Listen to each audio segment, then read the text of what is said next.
一條路有幾個行法？今日同大家去大埔嘅松仔園出發行黃徑啊！路線大約全長10.4公里，係黃紅啡藍徑最長嘅一條啊！出發之前記得嚟個全民 RSS 喎，like 我哋呢條片 ，share 我哋呢條片 ，subscribe 我哋個 channel 同埋 click 埋我哋個鐘仔啦 ！Let's go！ 今日嘅出發點都係松仔園，可以搭巴士72、72A、73或者73A 上到嚟。咁下一條好 common， 亦都見到好多人會行嘅不同顏色嘅徑，因為呢度有幾條徑，大家都應該好熟悉㗎啦。黃徑、藍徑、啡徑，仲有一條好似係紅啩。咁啡徑係黃徑比較少人行嘅，因為黃徑係最長，大概10點幾公里啦。咁而其他幾條比較短啲，啡徑就7點幾，一條就5點幾，一條就3點幾。咁每逢假日咧，呢度都有咁上下人㗎啦。大家嚟到呢幅圖就睇得好清楚啦，就係呢度寫住啦，紅徑3個鐘，3公里，藍徑4公里，啡徑7.5，黃徑就10。咁黃徑比較少啲人行嘅，咁亦都係會兜過呢度上邊啦。圍住呢個408嘅山叫綠山，成條黃色。咁沿途咧就有好多生態，雖然冇乜靚嘅開揚景，但係亦都有好多動物啊、蜘蛛啊、昆蟲嘅景可以睇到嘅。咁亦都係好多人會嚟睇螢火蟲嘅一笪熱門地方。咁我哋而家沿住呢個大埔滘自然教育徑就行呢個黃同啡啦。咁呢條路亦都係好中意就係話落完雨啊，或者係夏天嚟行嘅。由於係自然教育徑啦，咁亦都有好多小貼士嘅，譬如睇雀啊、睇蟲嘅時候會有啲乜嘢嘢啊，咁亦都好適合一家大細。咁沿途有好多植物咧，呢條路就好適宜，未必係黃啦、啡啦都 OK 嘅。黃同啡係少啲人，頭先講過噶啦。咁亦都好適合大家慢慢欣賞不同嘅大自然植物。咁如果行得多山嘅朋友，如果想放慢腳步嘅話咧，呢條係一條不錯嘅選擇。咁呢個另外一派咧就係觀鳥用耳朵，就係聽啲雀仔嘅聲啦。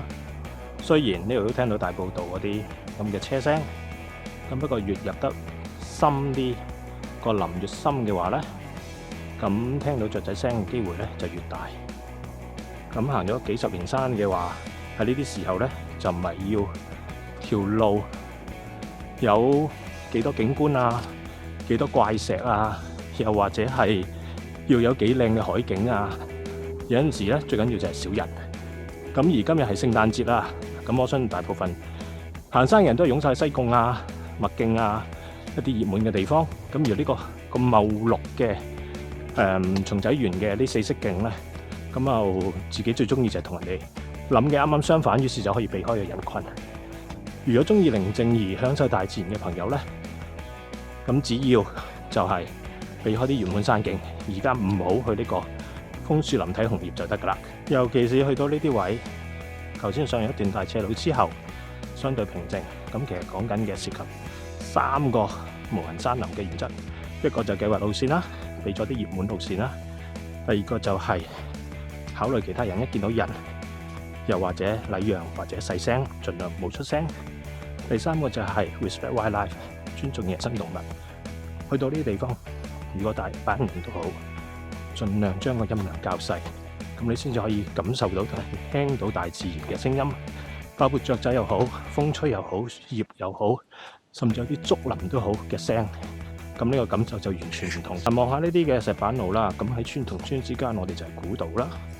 咁但係一去到落完雨，雨季嘅時候生晒青苔，甚至而家天氣比較潮濕咧，都有機會相當之跣嘅。咁所以好建議大家揸翻對棍。無論你係幾唔慣都好，用得多就會慣噶啦。呢度望出去已經叫做開揚少少噶啦。咁成段路咧都係一啲林嚟嘅，咁亦都見到好多先驅植物啦，包括呢一啲啦、蕨啦。咁而家反起睇到咧，就而家係冇嗰啲咁嘅孢子嘅。咁可能唔啱季節或者唔啱嗰類嘅蕨類植物啦，叫 fern 啦嚇。咁啲先驅植物咧，通常喺呢啲植林區咧係好容易見到，亦都喺香港山係好容易見到嘅。咁如果要睇咧，其實有好多可以睇到一啲仔細嘅嘢鋪咧，就好清楚啲路牌，就跟翻路牌轉左。咁有棵樹攔咗喎，黃路、啡路，咁唯有就攀過棵樹啦。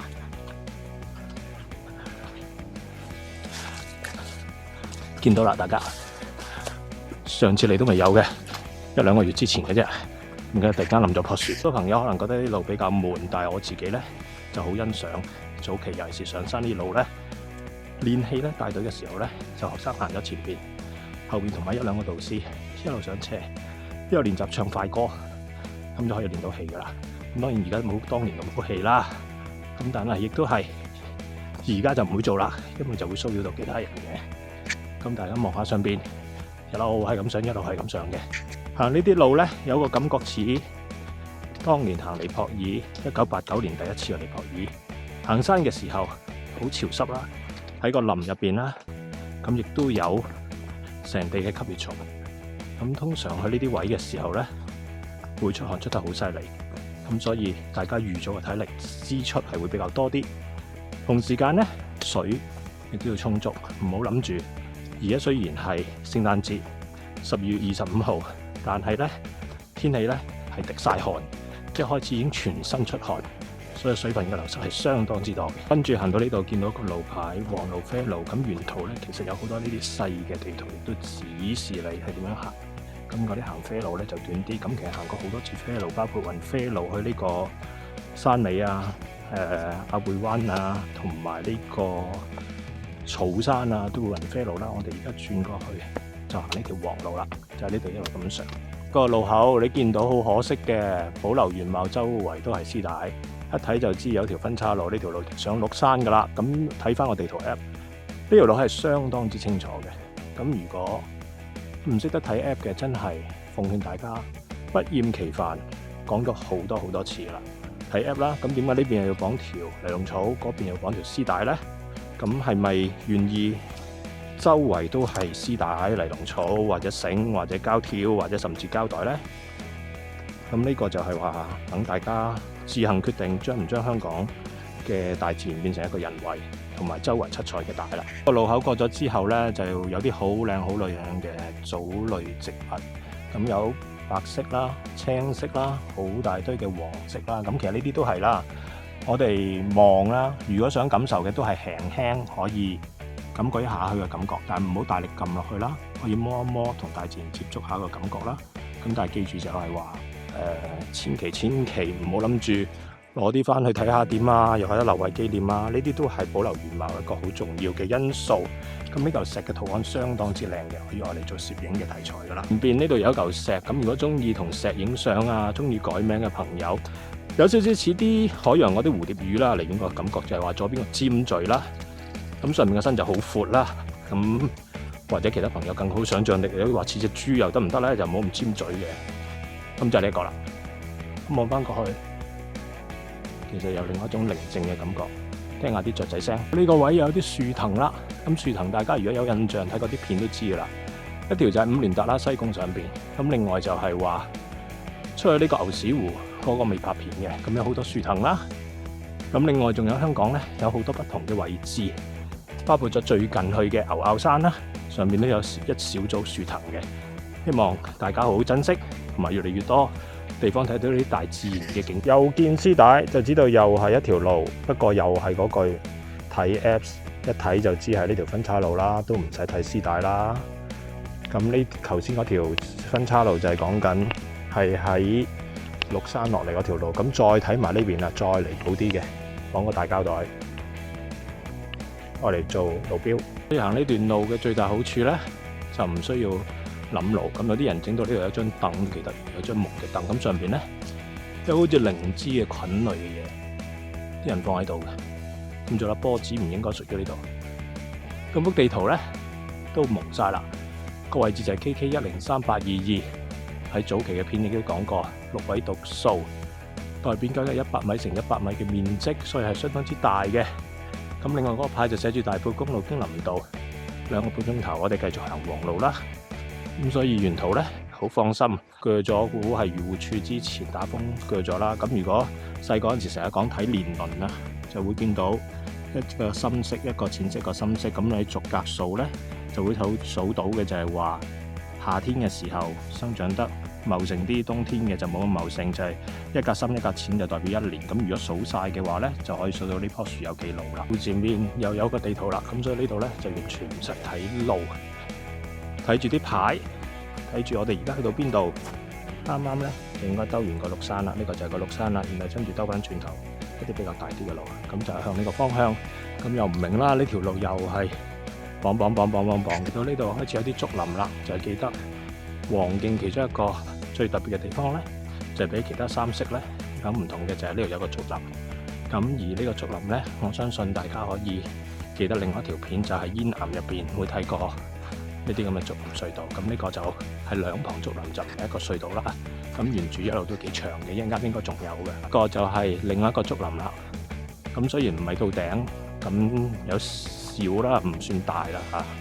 咁我感覺一見到啲竹咧，就諗起日本啊，諗起中國啲熊貓嘅。嗱，呢個雖然唔到頂啦，但係兩旁都係竹嚟嘅。咁呢個感覺又同到埋頂嗰啲有少少唔同，因為呢條路比較平啲，同煙岩嗰個亦都係相當之有另外一種感受。煙岩嗰個可以一路上或者一路落，呢個就比較平少少。咁而兩旁一路去都係好茂密嘅樹林或者森林。呢一忽咧就有啲到頂啦，靜啲就可以聽到啲風聲，甚至有少少竹葉聲，一路過到去，感受一下。咁嚟呢度咧可以嘅，放慢個腳步，感受下成個大自然嘅寧靜。有啲人就叫做森林浴啦，咁甚至有啲而家搞戶外嘅都有搞過，好可惜嘅。上次見到搞個機構，直頭係坐正喺松仔園嘅路中心。唔知道 Leave No Trace 無人山林入邊有一個就係應該要 respect other visitors， 即係一路上啦。咁上面亦都有個一路係有個林嘅，如果我冇記錯嘅話。而呢個竹林咧係一路延綿出去，大家可以感受一下啦，就呢度啦。咁已經好多年冇嚟過啦，咁都仲係好 nice 啊，個感覺相當之好啦。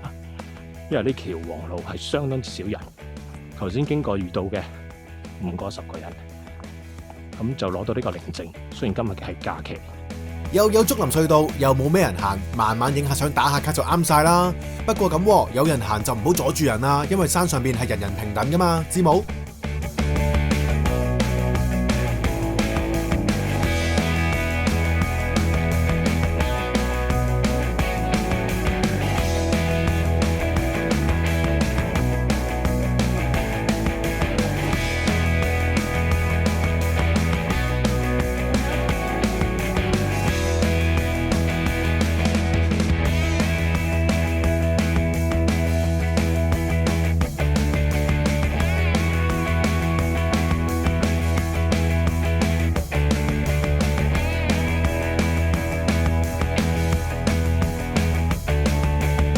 埋呢幾級樓梯咧，就出咗條馬路。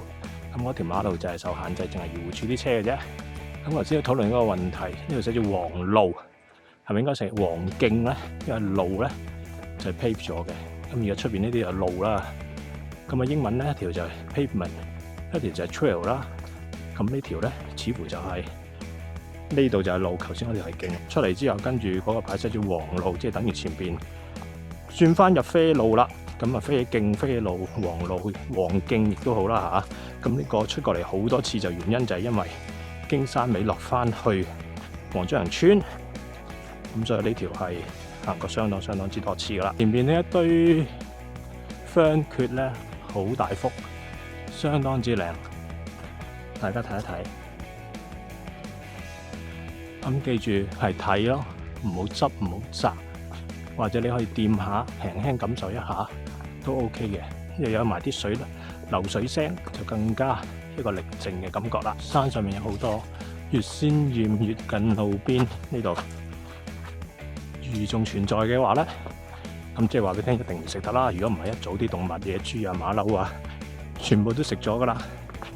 咁而呢段路咧，如果係夏天行咧，都唔係唔適合嘅，因為有好多樹蔭。不過你要預咗啲時間更加耐啦。嗱，頭先嗰啲前邊又有啦，而家啱啱唔知係咪因為回暖咗啦，所以都幾多嘅。頭先嗰邊出嚟啦，一路出到嚟好大個路牌噶啦，前面亦都寫得好清楚噶啦，專右就係藍路、啡路同黃路跟翻，咁我哋順便一路落翻去大埔公路之前做埋個總結啦。今日呢條黃路呢，相對少啲人行嘅，沿途撞到嘅，即係唔計落翻啡路之後呢，都應該大概10個人左右啦。咁好適合一啲初行崎嶇路，因為比較平啲啦，亦都有上落啦。平嘅意思係大部分都係平，中間有少少上落，全部都係好清晰嘅路徑，有晒路牌。咁只不過就話個景觀，開揚嘅景觀係相對少嘅。咁如果中意欣賞樹木啊，中意欣賞一啲溪澗啊、雀仔聲啊，咁就好適合啦。頭先講過，適合幾類人，一類呢就係話夏天都想行山，好似我哋呢啲會揀松仔園。咁四色路啦，好出名噶啦。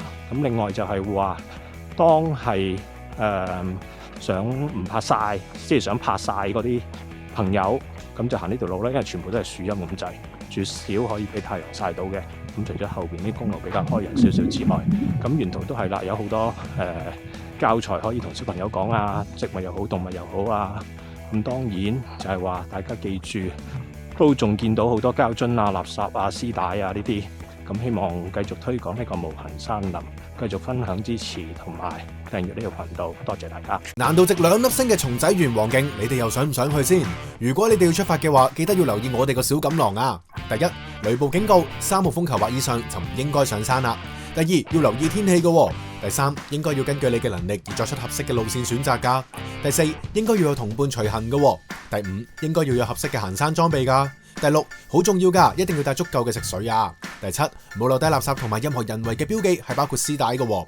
最後係希望大家上山之前可以熟悉無痕山林嘅守則啦。